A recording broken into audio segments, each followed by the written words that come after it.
Hi everyone, so as promised, we are going to get started on our beaded loom bracelet for the pattern we created. I have the pattern up on the screen here. This is the one we created looking at a Greek vase. That's the full pattern. Well, we shortened it last time. Originally it was a bit wider, but I prefer a thinner bracelet, so this is the one I'm going with. To get started, I have all my materials out here. I have this nice thread caddy, which I took out the two colors I'm using. I'm going to use black and this gold color for the orange parts. I felt like if I used an orange from the caddy, it might look too Halloween-y, so I'm going to stick with that goldish color. I have something to scoop up beads. I have thin needles that the beads can go through, and I have thread, and of course my loom, which we threaded last time.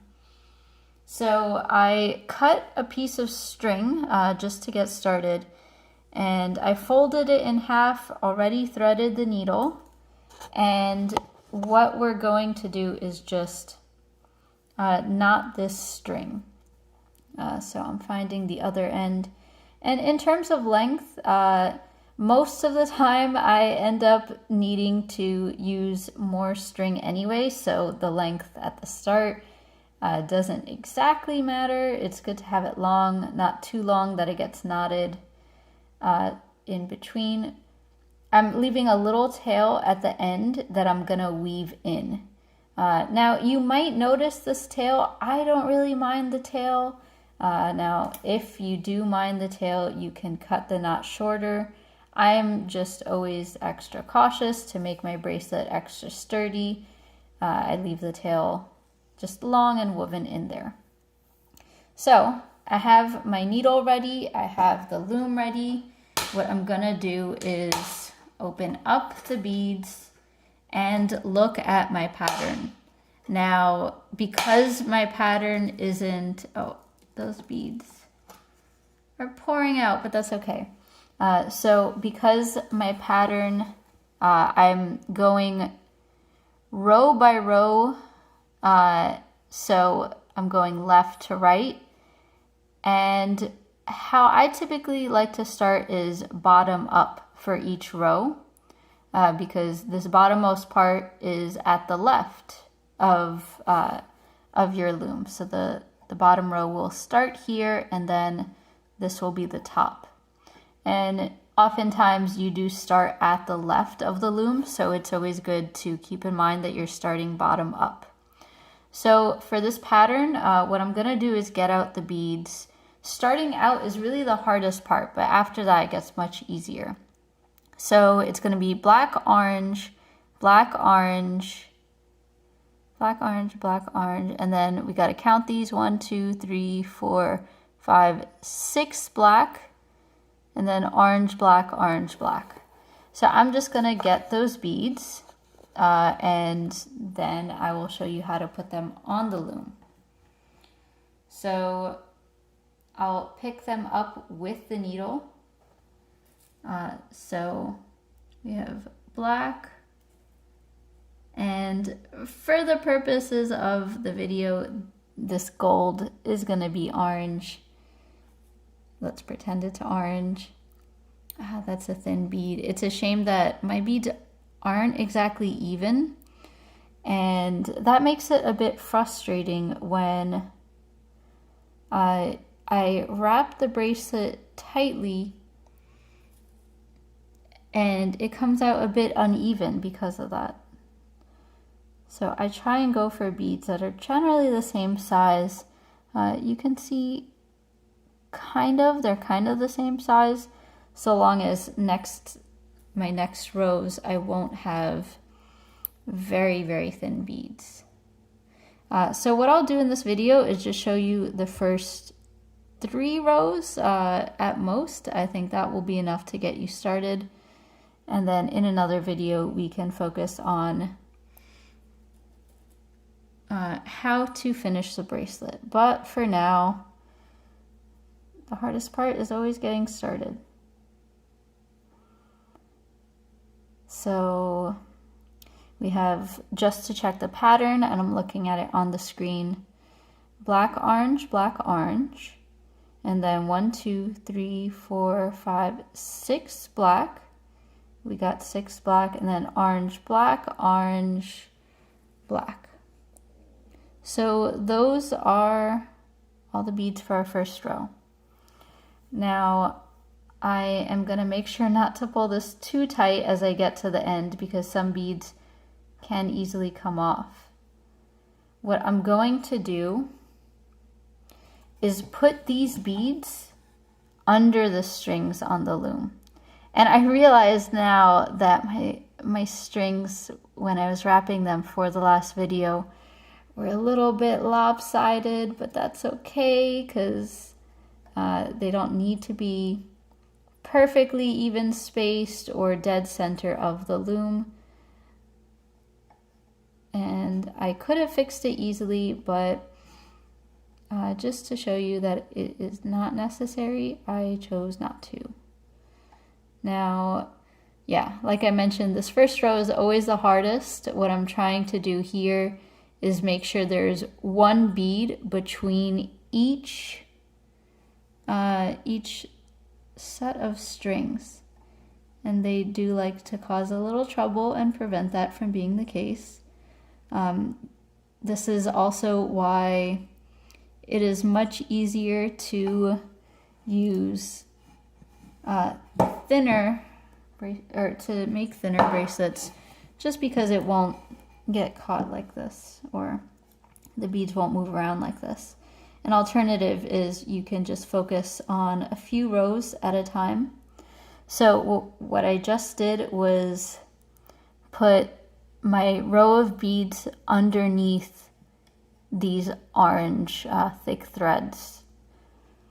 And what I'm going to do to weave them in place is, you see how this black string is on the bottom of this orange thread, and now I'm gonna weave through these bead holes, making sure that you're gonna see the needle above the orange thread with each.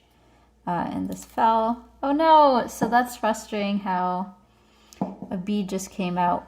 What we'll have to do is kind of start over, because our beads are just a little bit, the holes of our beads are a little bit thicker than our string. But this is good that we can, I can show you how to troubleshoot this right away. So I like to pinch all of these, so that way they're all in a line. And it seems like an orange bead, I got the orange bead, okay, because our pattern is orange, black. So I have all my beads pinched in a line there. And we're gonna put this back into the bottom of our pattern since they left.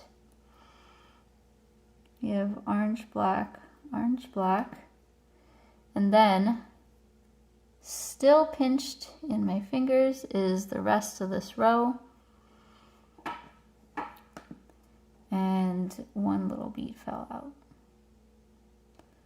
So now we again have our first row ready. Let us get it onto the loom itself as we did before. What I'll do is I'll start with the end strings.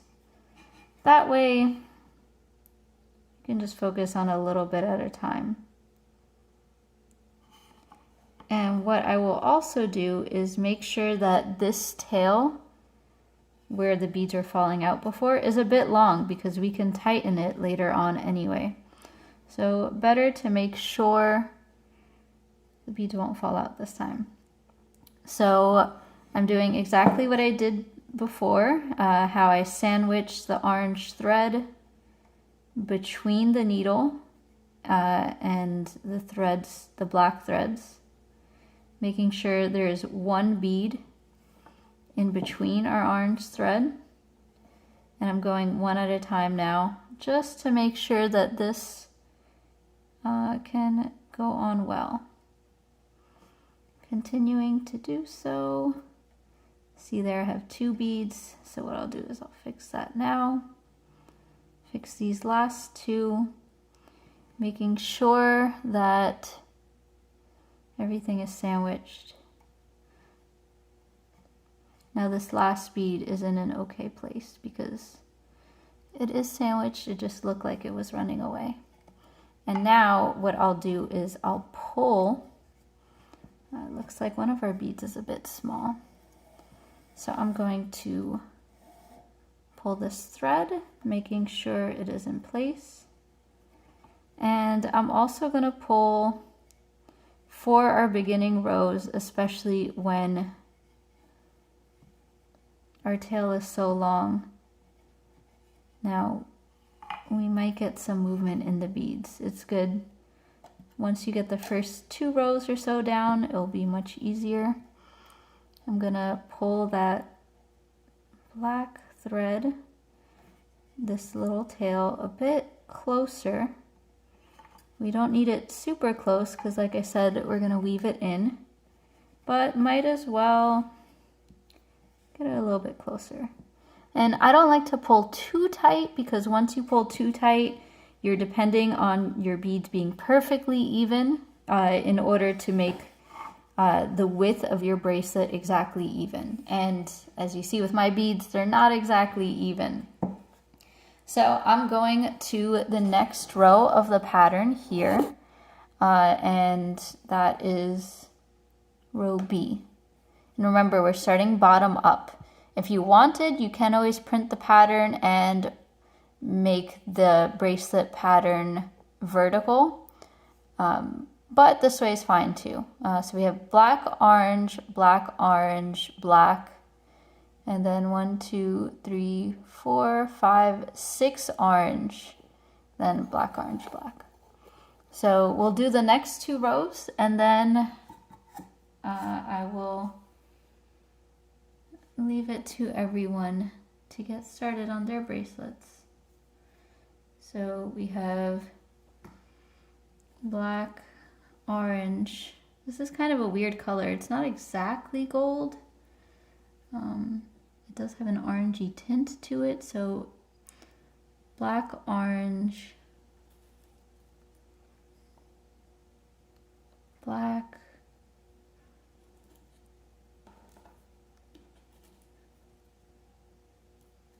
orange, black. See, this is kind of a thin bead, but that should be okay. So we have black, orange, black. And now we go to, we said 6 orange. So 1, 2, that's a slightly different color. It's from here. 3, 4, 5, 6. And most of my orange beads are pretty thick, so it will be good to have black beads that are thinner to counter that in the pattern. Although that bead is thick, I will likely get new thread or new beads that are more even. So I have everything on the needle. We'll push it forward.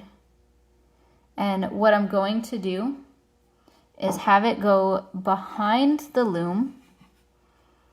And we're again going to make sure that one bead goes between each of the orange strings. So what I'm also going to do is make sure that this string will be wrapped alongside this black string, will be wrapped with that orange first thread, just so that it will be woven into the rest of the pattern. So I'm just putting all these threads in between now. And what I'll do then is get this needle, straighten that, I'll get this needle through all of these strings.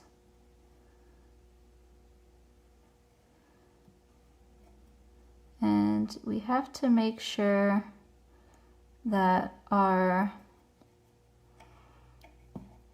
needle is above the orange string in this second case. And now I'm pulling it. We can move our rows closer together. And we have the start of the pattern. So I'll actually stop there since I don't want the video to be too long. I want you to be able to get started. So things to remember, look at your pattern from bottom up if your pattern is in horizontal.